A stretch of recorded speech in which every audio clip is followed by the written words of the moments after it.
Okay, so you asked for a walk around video on it.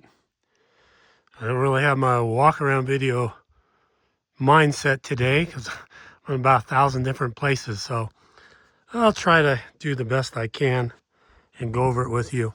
So we have owned it for, I don't know, maybe 8 years or so. Like I said, I bought it like 85% complete, and then we finished it up, and then we did some improvements to it.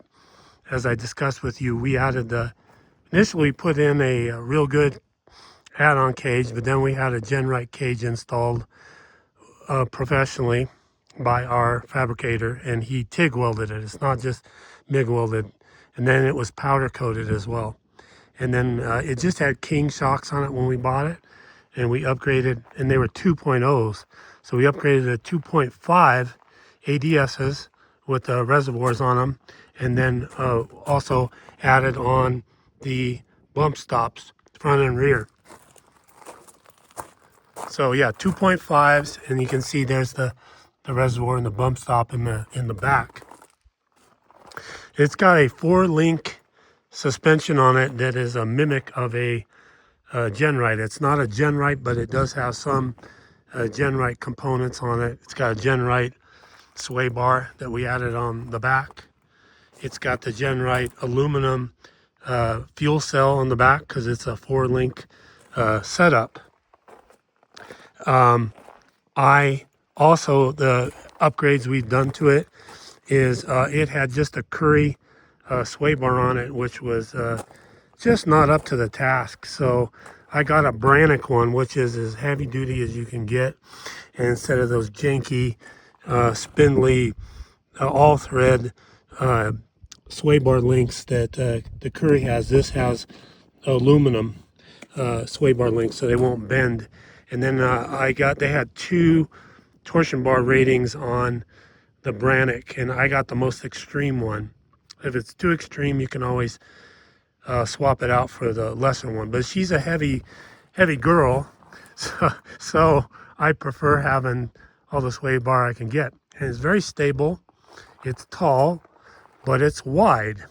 So it just works in that regard. And like I said, it has a Genrite sway bar that we added on the back there, and again it has the tube style instead of the all thread, so it won't bend. The axles are Ford 1-ton axles, but they have been heavily upgraded. The bracing for the 4-link is all WFO front and rear. As I told you, it has ARBs front and rear. And then another thing I did was front and rear. I went to the Brannock Motorsports heavy duty chromoly axles. So it's got their racing setup on the back, which is a chromoly full floater. And the front, even though this is a 350 front end, it has the chromoly Brannock 550 spec size U-joints in the front end. I'm going to say you can't break them. You'd really have to try. They smoke. Like if you look at a Ultimate Dana 60 front end, these are substantially bigger than that. So they're huge, and they are chromoly, as are the shafts. The shafts are chromoly too. When I did that, I also there was nothing wrong with the Super Duty unit bearings that were on the front, but I put on brand new heavy duty aftermarket unit bearings on the front as well. And it has come from day one with Warren premium hubs in it, and they are butter. My wife doesn't want to sell this, but we've got a lot of rigs. She loves this thing to death. And one of her most favorite thing about it is how smooth those hubs are. You know, she's a woman, and they only have so much hand strength, and we got a lot of rigs, and nothing is as smooth or as butter as these Warren hubs.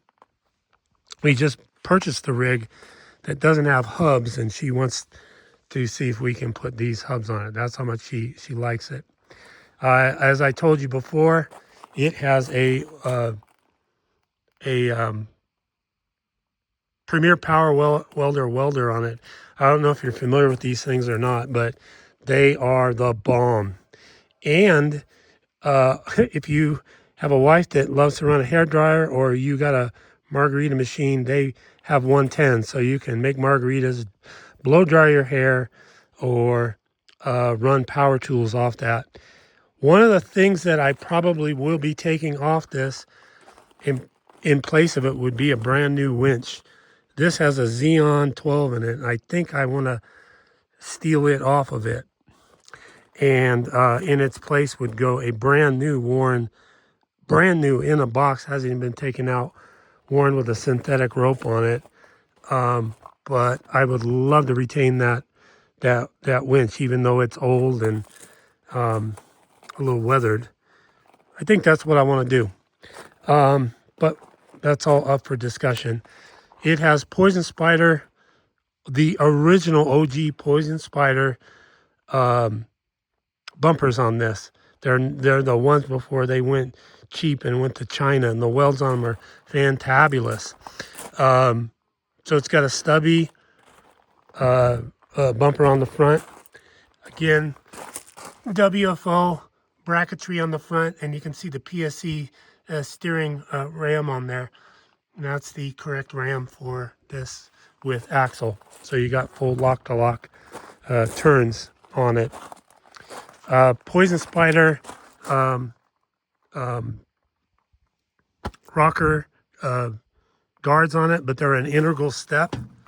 It's a two-piece thing, so you got the body part there, and then the body part has flange edges that the rocker guards mount on. And these have drug this thing over everywhere that you want to go, and they're kind of sort of a semi-boat side thing there. And you can see the suspension completely flat-bellied, and that's another thing we had upgraded, was we put the HMRW, or whatever you want to say,